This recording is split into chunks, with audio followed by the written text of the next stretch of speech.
નમસ્કાર HX24 news ગુજરાતીમાં આપનું હાર્દિક સ્વાગત છે। દરરોજના બ્રેકિંગ સમાચાર જોવા માટે અમારી ચેનલ લાઇક, કમેન્ટ, શેર અને સબસ્ક્રાઇબ કરો। ચાલો જોઈએ આજના તાજા બ્રેકિંગ સમાચાર। 60 દસાડા વિધાનસભા ક્ષેત્રના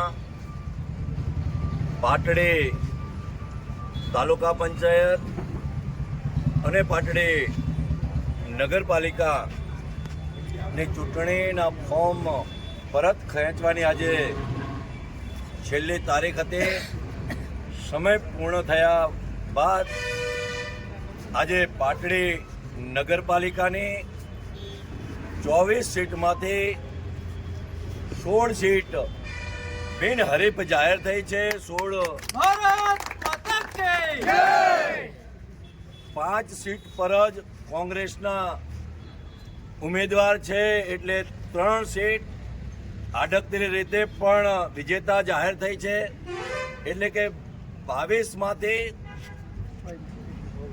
માંથી 19 સીટ એ નગરપાલિકાની આજે વિજેતા જાહેર થઈ છે। એટલે પાટડી નગરના પ્રજાજનોનો હું ખૂબ ખૂબ આભાર માનું છું।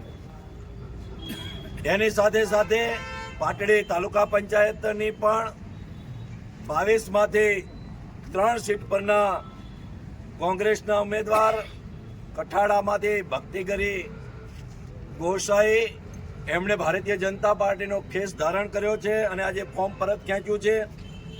સૌલાસમાંથી સુભાષભાઈ રણછોડભાઈ પટેલ એમણે પણ કોંગ્રેસમાંથી રાજીનામું આપી ભાજપનો ખેસ પહેરી અને ફોર્મ પરત ખેંચ્યું છે। ખારોગોડા એના કોંગ્રેસના ઉમેદવાર રમેશભાઈ ચિંજવાડિયા એમણે પણ ભારતીય જનતા પાર્ટી જોઈન્ટ કરી છે। એટલે કે તાલુકા પંચાયતની 22 માંથી 3 કોંગ્રેસના ઉમેદવારોએ એમના ફોર્મ પરત ખેંચતા 19 સીટો પર ચૂંટણી થશે અને 3 સીટો તાલુકા પંચાયતની બિનહરીફ જાહેર થઈ છે।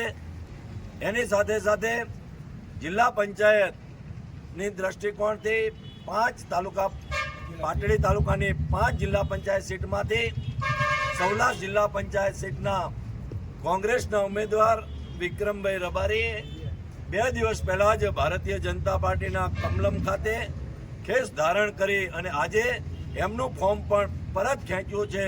એટલે સૌલાસ જિલ્લા પંચાયત સીટ પર પણ કોંગ્રેસના ઉમેદવાર રહેતા નથી। નટુજીભાઈ ઠાકોર એ ભારતીય જનતા પાર્ટીના ઉમેદવાર છે અને આમ આદમી પાર્ટીનું એક ફોર્મ રહ્યું છે।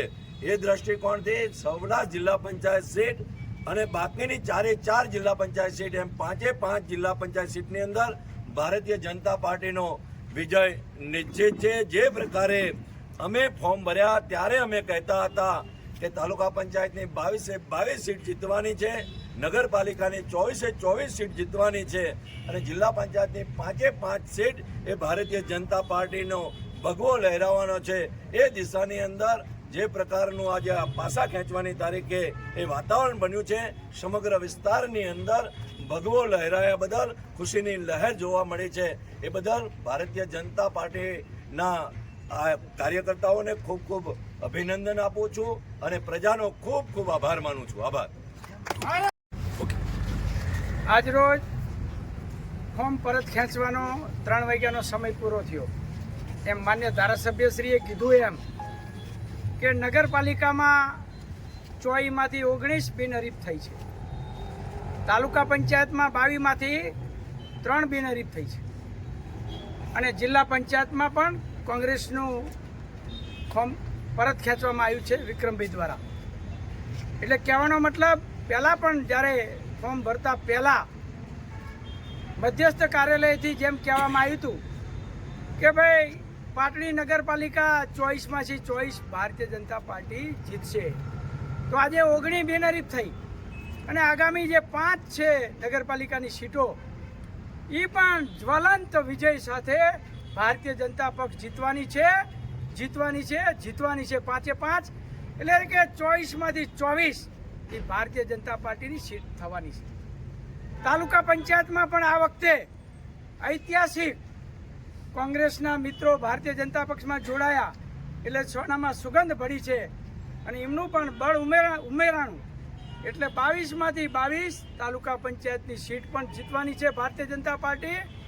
અને જિલ્લા પંચાયતની 5 સીટ 100% કહેવાય ને કે તાલુકામાં ભારતીય જનતા પાર્ટી ભગવો લહેરાવાનો છે.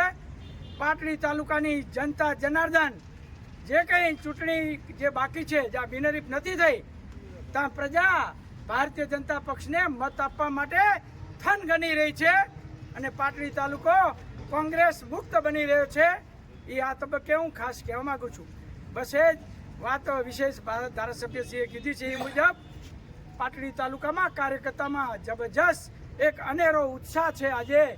એવી જ રીતે આખા રાજ્યમાં પણ ભારતીય જનતા પાર્ટી અને ભગવો લહેરાવાનો છે. બસ એ જ અભ્યર્થના. ભારત માતા કી જય, વંદે માતરમ.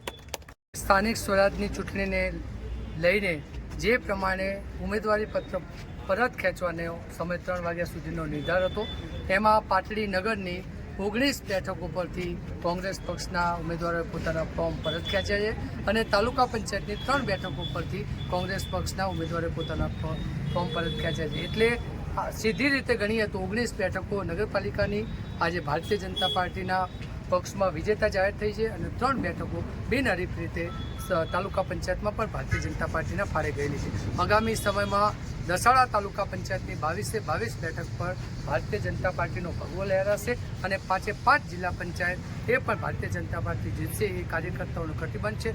સમગ્ર પાટડી શહેર મંડળની ટીમ હોય કે દસાડા તાલુકા મંડળની ટીમ હોય, એક કાર્યકર્તા એક આગેવાને એક ટીમ બનીને જે પ્રમાણે છેલ્લા 3 દિવસ કામ કર્યું છે એ ટીમ વર્કનું આ પરિણામ છે અને આવનાર સમયમાં દસાડા તાલુકામાં સંપૂર્ણ રીતે કોંગ્રેસ મુક્ત દસાડા તાલુકો બનશે એ જ નિર્ધાર.